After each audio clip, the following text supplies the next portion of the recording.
while I may not work directly with the artist in the role that I'm in, I'm here to help amplify them through the Orchard brand. I do a lot of events, so we bring people together through whether it's in LA or Austin or across the world. We have 45 offices all around the world that I get to meet so many people, learn about their cultures, and bring people together through the love of music. And that's the coolest thing.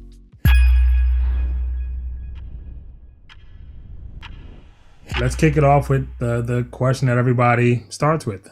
Who is Chadaé? Wow. Okay, so hi everyone. I'm Chadaé Bowler. I am a first generation American, born to Jamaican parents. I am now in my 17th year in my music career, in my career overall. I've been in and out of the music business as well as experiential marketing and events for the last 17 years, based in New York. I am a mother. I am a wife. I am a music lover. And I'm just really blessed to be in the position that I'm in today. It's been, like you said, Udo, it's been an ongoing journey for me. And it's one that has been quite intentional and has been impacted by my upbringing and by the world around me. And so I'm just very happy to be here today because we'll get into a little bit later, but my career path, if we talk about nonlinear career paths, I think I definitely have one of those. And so I'm excited to dive in with all of you today and to share a little bit about myself. I currently am the director of brand marketing and communications here at The Orchard, which is a global music distribution and artist and label services company. And our motto is empowering creators worldwide. And that is something that I take to heart. And it's something that attracted me to my role today because I've carried that with me throughout most of my life and the roles that I've had throughout my career. Cool. So 17 years. Yes. So right now there's somebody who is 17 years away from being where you are. Yes. Let's go back to that point. So how did you get into it? How did you get started?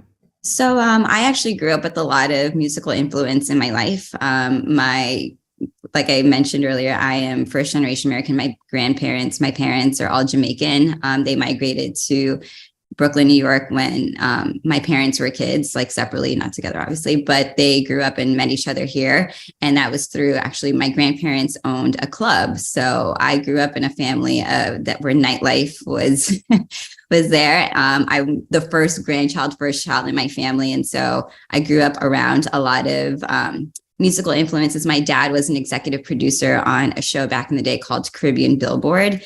And it was like a music countdown show that was on, I don't remember the channel right now. And I think it was syndicated on BET for like a very short moment. But I was doing that when I was like 12 years old. That doesn't actually count in my 17 years, but I used to come on as like the cool kids club. That was a part of the which was a segment of the show and interview Caribbean artists. One of my highlights then was interviewing Busta Rhymes. And I was like this 12-year-old girl then interviewing Busta Rhymes and used to go to all these reggae shows. So again, just the Caribbean tied to it. And music has just been impactful in my life because growing up, there's a lot of family events. Like I said, my family owned a club and they would run the club.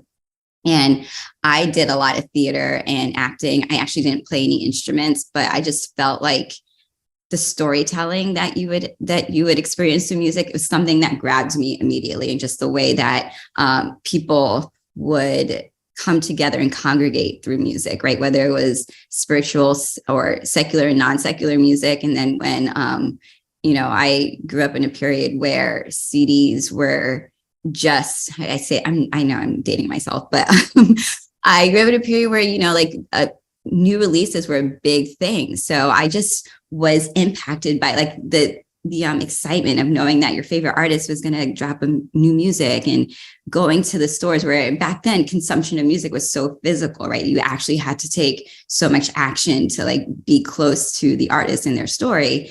And how I got into my official career in music, it actually kicked off with my internship at Island Def Jam. So at the time that the two were merged. This is back, but I call one of the last golden eras. And, don't quote, yeah, you can quote me on that, I guess, because it's a live podcast. But what I mean is that it was a magical time. And how I got that, well, so again, I grew up Caribbean. So education was huge. And I left home at the age of 14 to do like a scholarship program where I lived away from my family. And I thought I was going to be a doctor. Like I was on this path to do like the lawyer, doctor, whatever path. And if that fell through, I was going to get a city job in New York, right? That's what your parents said. They're like, you need to get yourself a pension and like figure it out. They didn't think that music was something, they came from it, right? But they knew that it was sort of a side job for them or something that they enjoyed doing, that we never really thought about what a career in music could look like if you're not an artist or if you're not a label owner. And so I actually was sitting I went to University of Maryland, and I was sitting in the library, I think, listening to music and studying for an organic chemistry test. And I was like, this just is not the path that I chose for myself, really. Like I was along for the ride. I was doing well, but then I was like, I don't think this is really what I want to do. And I had this epiphany in college where I was just like, what is it that, like, I don't want to be in a lab all day. I like people, and the things that make me really happy is like connecting with people through like the relationships that I formed or through these big, events and whatnot. So I came to a very hard, sobering, I did a lot of internal, like I looked inside to be like, okay, what is it that like, that makes me click? And I realized that like those answers are at home. So I had left home at 14, went away to school for 4 years of high school, and then started, I went away to college right after that. And I just was like, I need to go back home. And it was in this journey of going back to my parents' home in Brooklyn, New York, that I started to really think about, okay, what is it that makes me happy? And I started, it was actually, it was listening to, which is such a random song, but I was listening to, it was, oh my gosh, Fall Out Boy's Sugar We're Going Down. And just the way that song kicked in. And I had like started studying like, what is music? What is A&R? Like these things. And I was like, I feel like that's a kind of song where someone in the music, in the boardrooms or whatever, hear and they're like, okay, that's something that we can get behind. And I was like, I want to do that. I want to be the person in the room that's like helping. You hear a song, you're like, I want to get behind it and I want to get it out to as many people as possible. And so I searched for roles in internships for A&R, and I looked at all the big three majors because that's all I really knew at the time. I didn't understand the independent side of the business. And so I ended up just cold calling some people, because this is again like MySpace. I grew up on MySpace, by the way. So like I tell my kids, I have two kids also, by the way. So I tell my kids that it was my generation that invented the internet, and we can take it away because my son is now a YouTube kid, but yeah, so back then it was cold calling. It was pouring through websites, going through Craigslist, like the way that you found these opportunities, you had to be very intentional, and you had to do your research. And so I did apply to the big three, major labels. Island was, it was Island Def Jam, and the chairman at the time was L.A. Reid, and the president of Def Jam at the time was Jay-Z. So that was like goals for me. I did get a call back from them, and I got a call back from Warner to interview. And Def Jam kind of gave me the job on the spot. And I say this like not to be like, oh, okay, it was just super simple and I just got in, but like the fact that the hardest part was getting in the door for the interview. And I just knew I had to knock the interview out of the park. And I met with the A&R department. And when I got inside, I just realized like, okay, I didn't know what to expect because I'd never been inside of a major label building before. But when I got there, I just knew that you have to walk the walk, right? You have to talk the talk. You kind of have to act like you belong there. And I just knew at that time, like there was no job too big or small for me. It was just being in the building, being in the room at the time that I was allowed to. And that really mattered to me. And I knew that every single moment that I had that opportunity is something that I had to like shine and go above and beyond for, because it was just, again, it was just such a magical time in music. Like, I remember the first days walking through the halls, there was just music blasting all the time. And the first song that they kept playing on repeat was Rihanna's Umbrella. And that's a major hit today. And I mean, it was a hit then, but it was just also like, it's Rihanna. But like, she was not, I don't even know, she may have just been signed or they were thinking about signing her. And while the majors it's interesting to see how artists come through that system. Obviously, like being in the building, I got to see the trajectory of an artist and how I actually worked. My internship was in the I was supporting one of the lead A&Rs in music scouting. So I was just pouring again through MySpace, and I had a blog and I was looking at other blogs, and that just the technology at the time, it was like, you had to be very active to find what you wanted. It wasn't a lot of passive discovery. But I did find that in A&R, I was able to meet people. I got to understand just certain parts of the business and how the A&R department sat, and where it sat and how it interacted with all the other cross-functionally with all the parts of the industry and like within the business itself. And so when I did that I was probably an intern for 2.5 years, because I actually got my internship first and then decided what school I was going to go to after. Like, I did transfer from University of Maryland because I came back to New York, and I found the internship first, and then I decided what school I was going to go to that was going to get me to the building the quickest, like what was going to be in close proximity to this building that I had to be in. And so the point where they were like, okay, you've been interning like almost at full-time hours. You need to do other things. But yeah, so that's how I started in the business. And then I don't know, do you want me to stop there and we keep going, or do you have anything to add or ask? I mean, that's wow. Your first job was at Def Jam. That's, Yeah. It's funny. I had Drew on from Digilog, which is Yep. how we connected.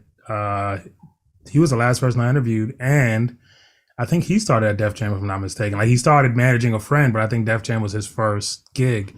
So that's ironic that like that ties there. And Def Jam was goals, that era of Def Jam, especially where they were on a run. They were coming off of a super run with the Murder Inc., Rockefeller, Absolutely. Rough Riders, and then Jay-Z getting that position, and Rihanna, Kanye kind of blowing up. So, and that's the thing I loved about, because when they not merged, I don't know if that's the correct word, but when Island Def Jam came together as like a solid partnership, what I loved about it too was the fact that it was such a diverse sound, right? Like there were, but it was you're a major label. So you had all these artists who were in the hip hop and R&B space, and I would see people coming in and out all the time, and it was really cool. But it was also like the subsidiary label. So that's why I started to learn what independence was or what it meant.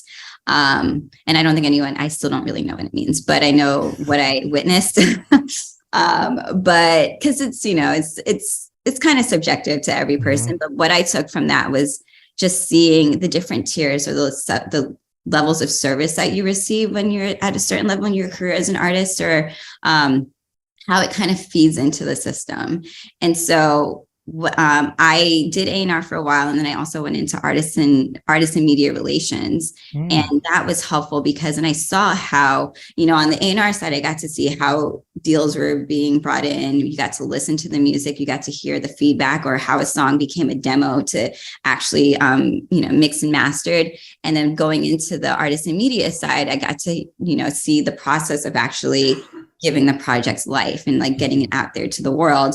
And that was also pretty cool because, again, at the time I remember as an intern, I was like cutting out the clippings in the newspapers about all the different artists, and you're pouring through the blogs, and you're using Cision Bacon, so it's all these things that have over 17 years and being back in music now, which I'll get into a second about my career path. But it was just really interesting to see how the trajectory of technology, or how some of the core marketing or the core pieces of the industry are just evolving with technology or with the sound, or where, it's always about meeting the audience where they are. So that's one of the most fascinating things to me, especially as a marketer in the business.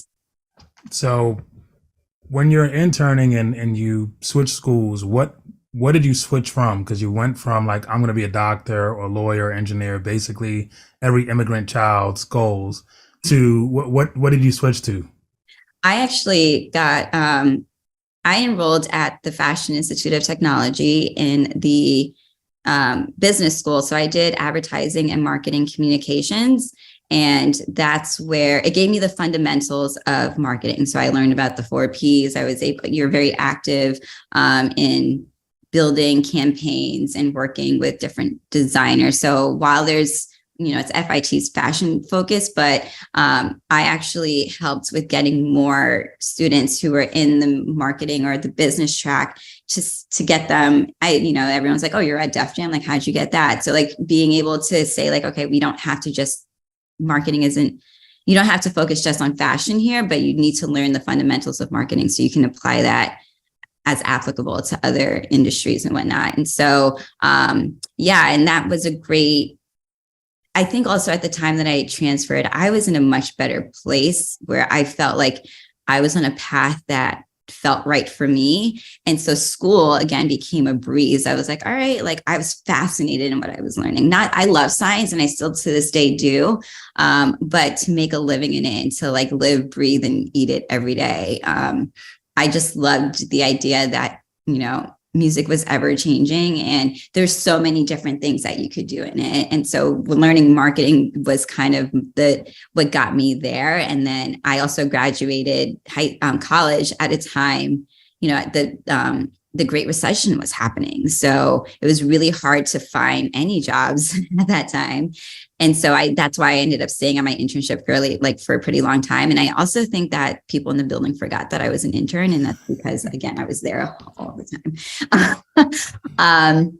But yeah, it was taking what I learned in school and kind of knowing like, all right, well, I'm interested in this. I don't know exactly what I wanted to do in the business, but it helped me with figuring out what the hard or some of the skills that I needed to learn were. And that, I was just trying to think ahead. Obviously, I couldn't tell what the future looked like, but I knew that if music didn't pan out, I needed something that I could fall back on. And that's why, to me, marketing communications, you need that across any industry. And that's why I fell into that. So you touched on it a little bit, but do you feel like you needed a degree to be successful in your then internship and even now your current role and position? Do you think it gave you what you needed to give you a leg up, or?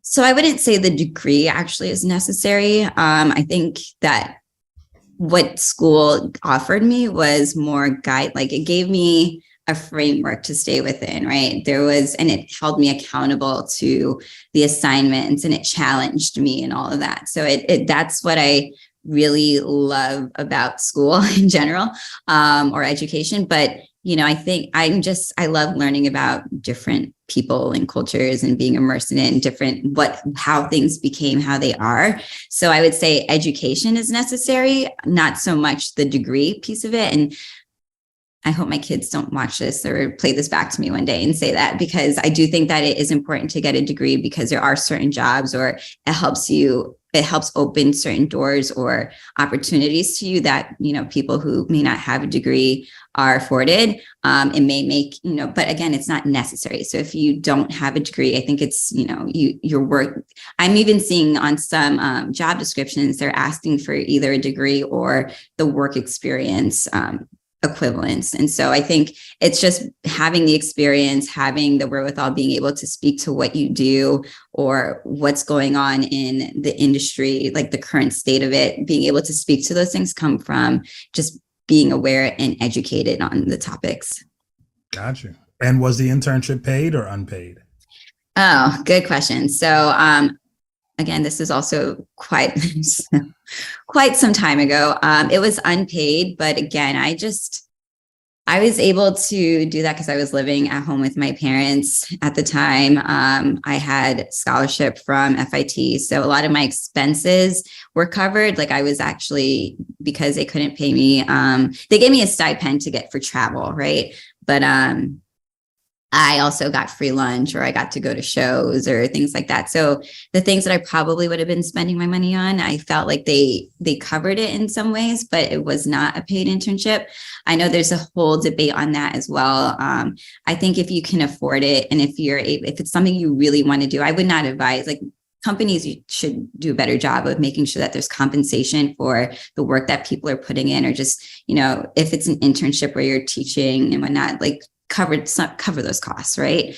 But I do say to the interns or the prospects, like, don't turn down an opportunity if you really want it just because of the money, because there's just a wealth of knowledge and there's a wealth of experience that you're going to get from it. Also, the networking and all of those things were very crucial for me. That was important for me. And in hindsight, there wasn't a conversation around paid internships at my time. I know now there are. So a lot of companies are better at it.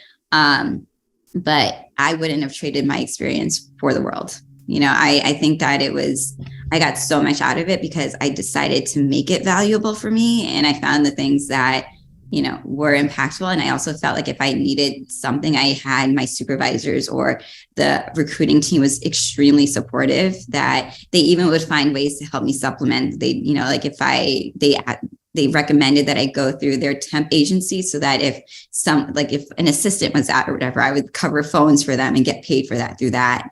So there's some workarounds for sure, at least back in the day when I was there.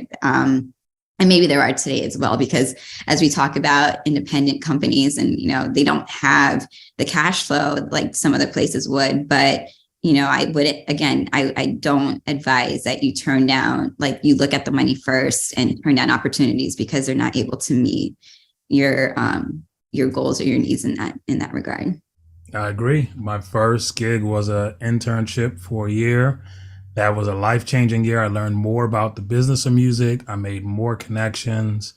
And I think there was a freeness to it, like just kind of like Absolutely. just being super valuable, overly valuable, was really good. And I wouldn't trade that year for anything. It was hard, Right. but I wouldn't trade it for anything. Right. And like the people that are walking the building don't know if you're paid or not. Like hmm they're like, we just need you to do a good job. You're here. Yeah. They expect you to do what you're here to do. Yeah. I know I see that a lot on Twitter, and I'm like, okay.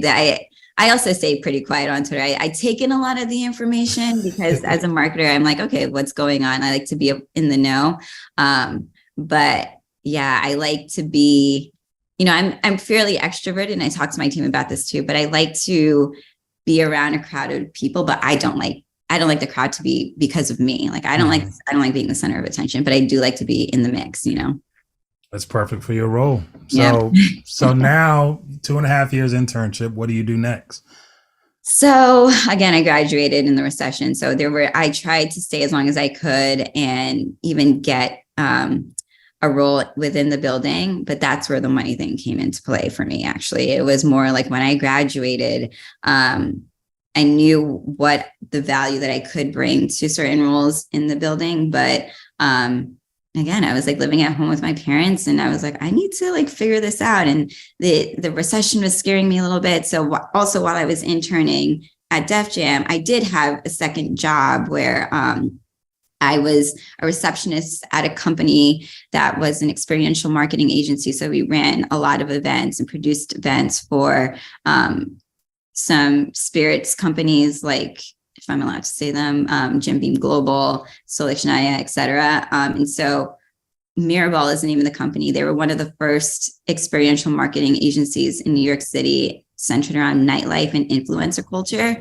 And I was the office manager doing that while interning at Def Jam. And after college, when I graduated, they actually offered me a role. So I was already I was the office manager. And then when I graduated, I became a junior event producer, which is really cool because I got to help manage guest lists for key events. I got to help brainstorm themes of different events. I got to, bring my friends into all these really cool things that are happening around the city. And music was still a part of that because, again, music and events go hand in hand. But I had to give up my role at Def Jam. And I just remember, I was sad about it, but at the same time, I was like, okay, like I did this. I have like I put all of the things that I was responsible for, and I just kept in touch with the people there because the networking piece was so important. And then I jumped in, I dived right into my actual role at the agency, and I did that for about 2 years. And then I got laid off. Like that was the first job where I ever got laid off from. And it was my first real job. And it was because of, like it was a time where, and this happens, I think it's pretty cyclical, honestly, but I noticed that a lot of times companies will look at either hiring marketing agencies to support them, and then they'll decide, you know what, we can take this in-house. And that's usually what happens. And it depends on what the cash flow looks like and all that. And so our clients, a lot of them were starting to say, we actually are going to start shrinking. It doesn't look good for us to throw all these events in a recession and all that, which, and then so unfortunately I got cut. And it took me a while to find a job after that. Like I graduated, I had a degree, I had great experience, I had great contacts, and so many people were trying to help me find a job, but it just wasn't, I was getting interviews, but I was getting rejections. And that I think, we talked about me getting my first internship at Island Def Jam. I was like, okay, that's where the other shoe is dropping now. And then, because a lot of places are like, we don't get it. You did this here, and then you're doing this here. So what is it that you actually want to do? And I even looked at fashion because I was like, I went to FIT. I tried everything, and it was just so hard at the time because unemployment was rising and people were just like, oh, we want someone more experienced, or you're overqualified, or whatever it was. And so I decided to go back to Maryland. So I was in your neck of the woods, Udo. And I just stayed kind of in the event production side of things and working for nonprofits. And, social media was starting to evolve where companies were starting to now build their brands or their brand presence online digitally. So I helped with I invented the internet. So, so I was like building profiles for my clients or my boss and my companies online. So making sure they had presence on Facebook, and Twitter was just forming at the time. So just being active and how to integrate social media into your marketing strategy, your corporate marketing strategy. So I did that for a while. And then, I don't know, again, that itch for getting back into music was calling me. So I did that for about a year and a half in Maryland. And I don't know, I started reaching out to friends that I had interned with at Def Jam, and, started to be like, okay, do you know anything? Like it's 2 years past, like I'm trying to get back into music. And one of my friends at the time, she was an assistant and was like, would you be interested in doing something like this? And I was like, oh, sure, why not? And I gave her my resume, and I'm sitting on the couch one day and I get a phone call from someone. And I was like, I knew my resume was being put out there, but I had no idea who from. And I get a phone call, and as soon as I pick up the phone, I immediately knew the voice. And that was my then boss, who many people may know as Q-Tip from A Tribe Called Quest. And so imagine that. I'm literally just like, I don't even know. There's a longer story that I'll tell you offline about this, but the edited version is that I was, sitting on the couch getting ready to go to another interview, and Kamal or Q-Tip calls me, and I was like, you've got to be fucking kidding me. Like, how? Sorry, am I allowed to curse? Sorry. But couldn't believe it. And so I was like, I'm sorry. Like, I wasn't prepared to speak to him. So I was like, I have bad connection. Can I call you right back? Because I was hyperventilating at the time, and I had to text my friend and be like, yo, where did my resume go? She was like, no, it's legit. Like, take the call. So I called him back, and he was like, hey, are you still interested? I have your resume here. And I was like, yes. And there was no thinking about it. I was in Maryland, but he was like, can you come to New York tomorrow to interview with me? And I was like, absolutely. So I took the time. I went to New York. I met with him at a boxing gym. And I remember one of the first things he said to me was, I'm not hiring you to be my friend. And I said, good, because that would, to me, it was like, all right, we're here to do business. I want to be your assistant. I don't want to be, I want to do my job, and I want to also have my life. So I was able to compartmentalize a little bit, but it was the most amazing experience of my life. And I assume our next question will go into that, but I'll let us seg in here. Like, what a life. Your first gig is with Def Jam. You navigate after that. You're applying these skills. You're back in the DMV, Maryland. and then you get a call from Q-Tip, and you're now Q-Tip's assistant.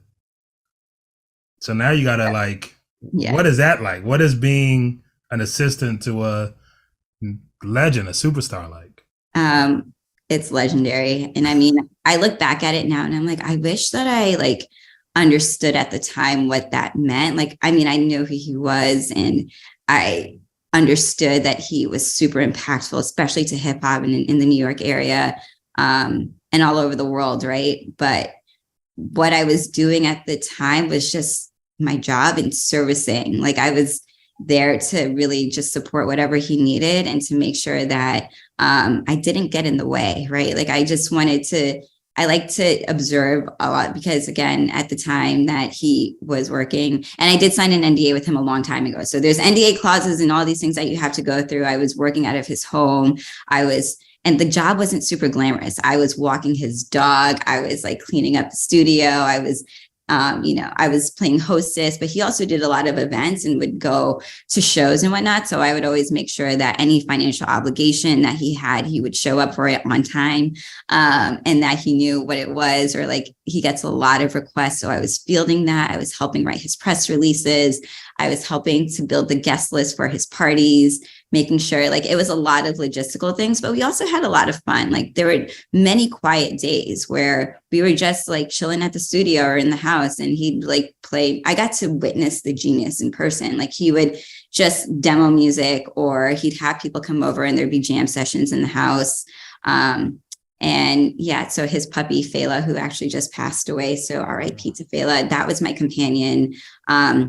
Because it was just life, like, but I wasn't trying to be all up in the like, oh, okay, like you should sign this artist or do that. Like, it wasn't like I didn't have to really impress him or try to think about my own goals. I was really just there to support his. And I ended up leaving Tip actually. So I was the one who stopped working for him because after a while, like I was just a woman of a certain age at this point. It was after I graduated from college at this point. I had a couple of jobs and being an assistant is great, but it's not super sustainable financially. And I just had other life goals. Like I was dating my now husband. We were just starting to date at the time. And I knew that I had I was also thinking about going, I don't know. I was in another stage of my life where I was like, I love doing what I do and supporting Q-Tip, but I felt like, again, it wasn't my path.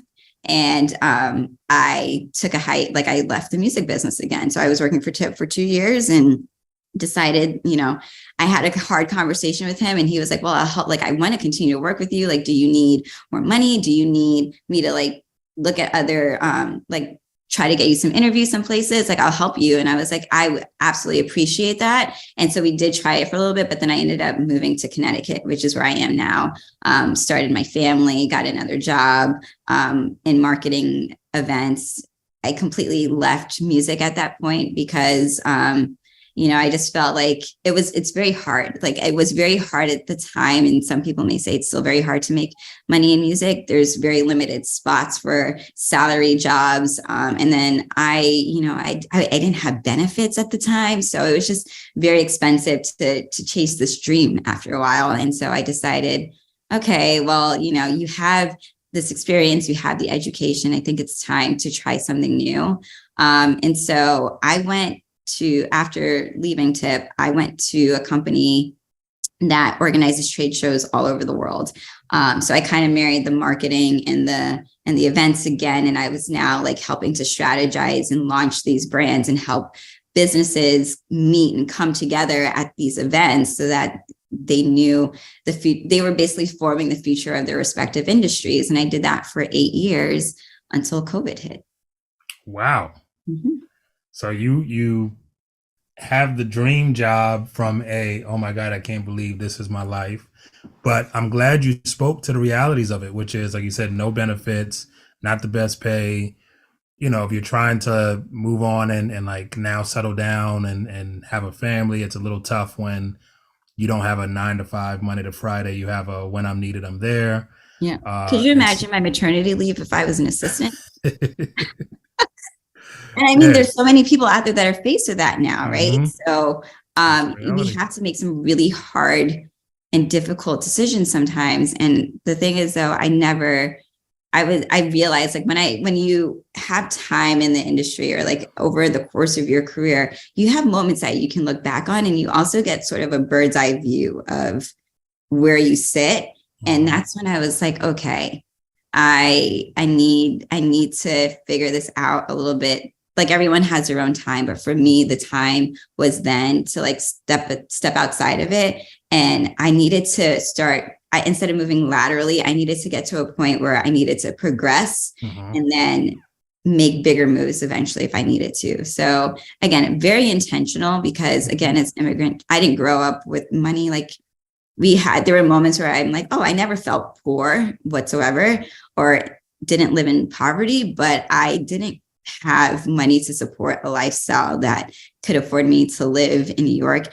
And I will say this, I feel like a lot of times, especially in the entertainment business, because the people are usually the biggest the insight into like the what's being sold or whatever. Like you see the people and how they look cool and what they're dressing and where they're going, and social media has shed so much light on that to me a lot of it is smoke and mirrors. There's a lot of people that are renting things and can't afford stuff, or and so I knew that I didn't want to be in that position, that I needed to make my own money, and that if anything happened, I've been laid off from a job already, and I knew that like it could change in the blink of an eye. Like Mm-hmm. when I was interning, I forgot to mention this. I was digitizing the content closet. I took these like 8 tracks and like CDs and stuff, and I had to get them onto the computer because streaming was becoming a thing. Mm-hmm. Everyone was like, yo, like what the hell is, we had LimeWire and all that. And I was Mm-hmm. definitely making some mixtape. Actually, I don't say that. Take that off. Edit that out. But you know what I mean? Like I bought a lot of music back then, but Mm-hmm. then, I was like browsing and seeing what was happening on the internet and sharing some mixtapes and making my playlists on MySpace and whatnot. But fast forward like a few years and like no one has anything physical anymore. Although the resurgence of physical is actually really cool. I'm collecting vinyl again, so it's pretty Mm-hmm. cool. But yeah, what I learned, a lot of it was like, you got to stay ready so you don't have to Mm-hmm. get ready. And I needed I got to a point, and it was really COVID that allowed this for me, because so many everyone had to pause, right? Like Mm-hmm. everyone's eyes and attention was on the same thing. Like there was such a disruption in entertainment, especially where we were all now like clamoring to see like, okay, what's happening? Like even the virtual things that came up, I thought Versus was amazing. Like Mm-hmm. that like creating these moments again where we could all come together and like Mm-hmm. watch something and talk about it the next day, the Yeah. water cooler conversations, right?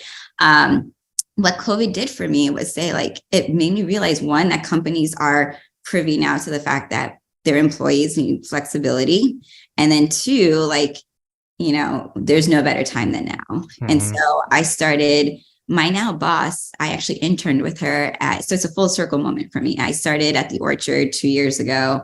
Mm-hmm. And that was because I was looking around. I was like, I was dabbling in artist management. I was, I've done quite a bit to still be close to music, but nothing like official where I was getting a steady paycheck.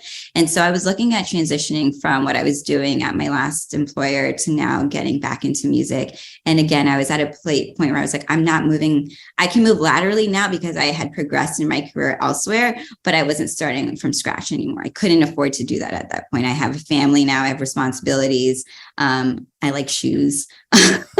And so I just remember reaching out to my now boss and being like, hey, like I'm interested in the Orchard. And she again interned with me. She graduated a year before I did, and was at Island Def Jam as a GM of one of the imprint labels.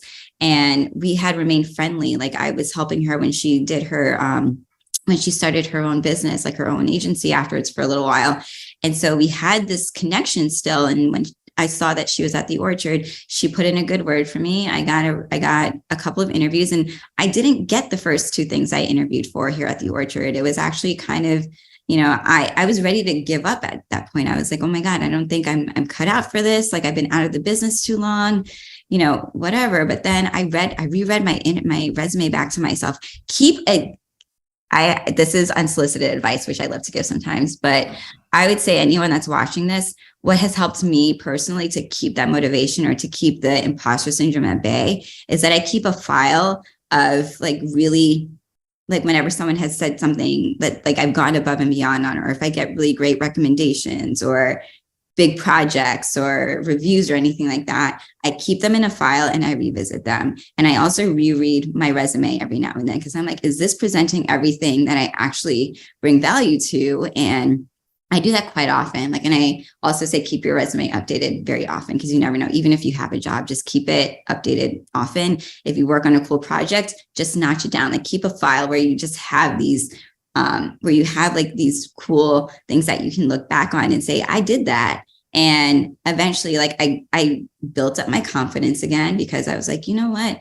If I can rely on anyone, it's going to be me. And so it was actually a role that opened up on my now boss's team where she was like, hey, I know you didn't get this one, but this is on my team. Are you interested in it? And I still had to interview for it. And I still had to meet her expectations. And I got the job and now here I am. So, yeah.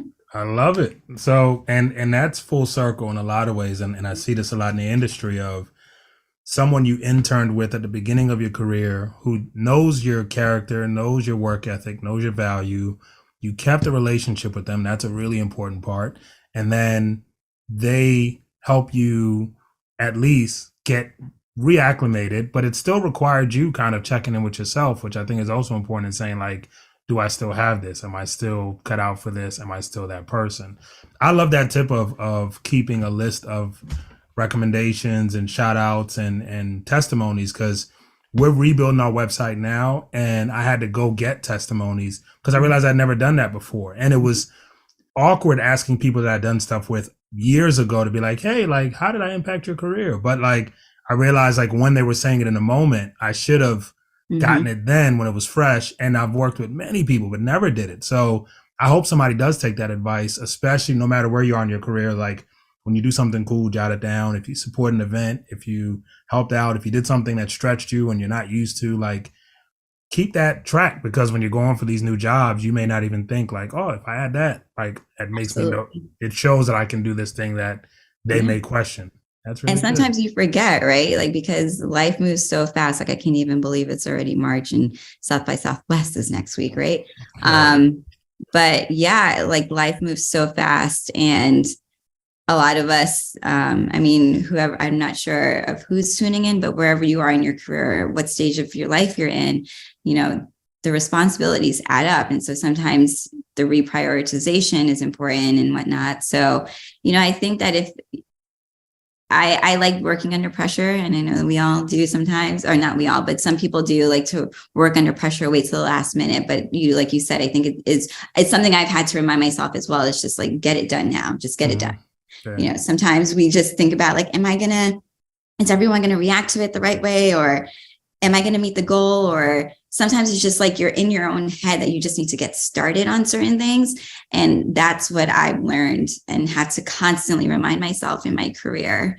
I have so many responsibilities outside of the music business. So it's with my family and my kids and my husband have a joke where they're like, oh, mom's busy because she works in music, and but I'm like, I was busy outside of music too. It's just like, I really do enjoy working. I enjoy making my own money. I enjoy having responsibilities where it's like, I'm making an impact in a business or like that people are touching and I get to help tell their stories. And especially when it comes to the artist side of things, like I wouldn't trade it for the world. Like I do what I do today in the capacity that I can do it. To support artists at the end of the day and the creators. So, while I may not work directly with the artists in the role that I'm in, I'm here to help amplify them through the Orchard brand. I do a lot of events. So we bring people together through whether it's in LA or Austin or across the world. We have 45 offices all around the world that I get to meet so many people, learn about their cultures and bring people together through the love of music. And that's the coolest thing. Oh man. Well, I know we got to wrap. So I think The last question I'll ask, and this is not the last time we'll do this because I feel like we've like scratched the surface Yeah. of your multi-layered life. This like you could probably just do a whole podcast on your Def Jam years or on Oh my your God. in Yeah. between years. But I'll end with this. If you could go back and give advice to 17-year ago Sade. So 17 years ago, you can bump into yourself in the street and say, I got some advice for you, unsolicited, as you've said. What advice would you give to that person? Don't ever be afraid to bet on yourself. Be confident and to self-advocate for yourself, and have fun while doing it. I think that's the piece that even I tell myself today, is that you should have fun doing it. Don't feel bad about that. But yeah, 17-year-old me, I'd just say, like, keep your eye on the prize. It's hard. It's sometimes unglamorous, but you're on the right track. Like, especially if you're listening to this today, like, I wish I had these resources back then, because it probably would have made, I'm hopeful that it would have made my like journey a lot more. I would have had just different answers or more insight into knowing that the choices that I was making were right. So I think the more education, if you want to be in this business, you got to learn it. And that if I can recommend a book, I mean, Don Passman, I think it's everyone talks about that. I actually met him once, and I geeked out because I didn't even tell him I read the book, and I just saw his name and I was like, oh my gosh, this man changed my life, because it helped me be able to come up to conversations already knowing, or there's a lot of bad takes on the internet from people who don't really have insight into how it works. So the more that you educate yourself and learn about the business you want to be in, the better off you are. Oof, I love that answer. Yes, I agree. You followed your inner voice, and I think that's kind of like the thread for you when you write your book. Somewhere in there you should put like interview. Your inner voice is super strong because you listen, you follow, and you've landed, and you're not done. You're still starring in this movie. So I'm excited to stay connected. I'm here to support however I can. We're gonna do a lot of cool things together. But I appreciate your time. I appreciate your story. I know it's going to impact our listeners because there are a lot of them who, again, when we say music business, we think artists and producers, but there's a beauty to the people who are behind the scenes who without them, none of this happens. So thank you again for your time. Thank you, Yudu. And this is an amazing platform. And so to everyone out there listening, I wish you all the best. And if you want to connect with me, I'm sure it'll be all over here. It'll be all over. Somewhere. But Yudu, thank you so much. Again, you have such a great history as well, and all the stories that you have. So I'm excited to dive into more of those. And I'll catch y'all next time. Thank you so much. See you in Austin. See you in Austin. All Bye. Right. Bye.